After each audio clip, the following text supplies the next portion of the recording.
Let's start with a guy who has been screaming up draft boards. That's Jameson Williams, wide receiver, Alabama. I think he has the highest upside in the draft. The measurables, the pedigree, the production, the eye test, all an A+. But we know what the question is. The question is the ACL. Tore it last game of the year. Now, I'm a little bit more concerned about the ACL tear than most Jets fans who are excited about the prospect of Jameson Williams being a Jet. But the prognosis looks good. He is already moving with full range of motion, a couple months post-surgery, with some reports saying that he may not miss any time at all. And it is a 5-year investment. And Jameson Williams, man, he's got that Tyreek Hill effect.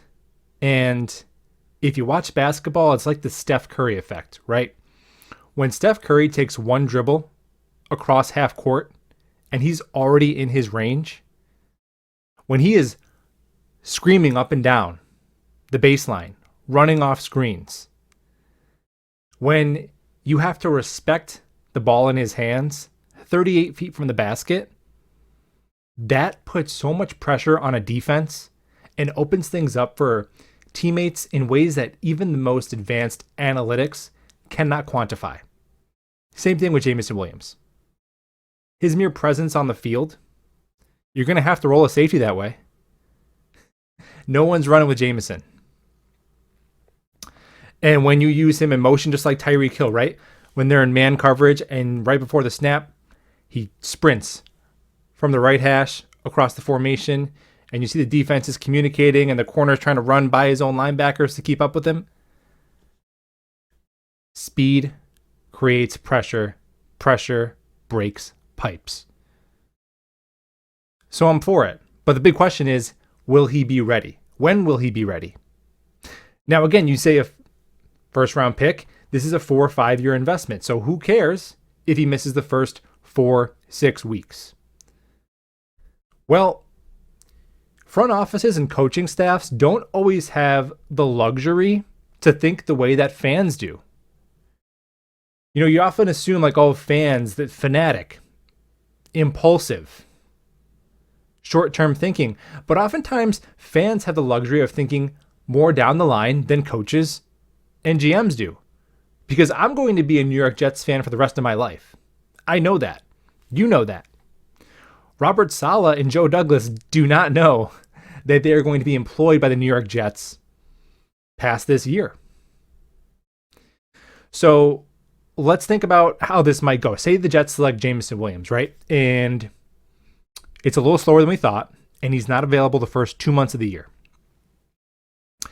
And then there's an injury at wide receiver. And then Zach Wilson, in his second year, is again throwing to the likes of DJ Montgomery or Jeff Smith as one of his primary outside receiver targets. We'll talk about Mims later, but we can't count on him. He was on the roster last year, and Zach Wilson, towards the end of the year, primary outside receiving targets, the likes of Keelan Cole, DJ Montgomery, Jeff Smith, Tariq Black in Buffalo. So optics matter for front offices.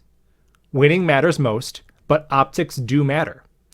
So if the Jets went out and spent all this money in free agency, and they had historic draft capital, and if they start the season with Zach Wilson throwing to some borderline rosterable wide receivers the same way they ended it,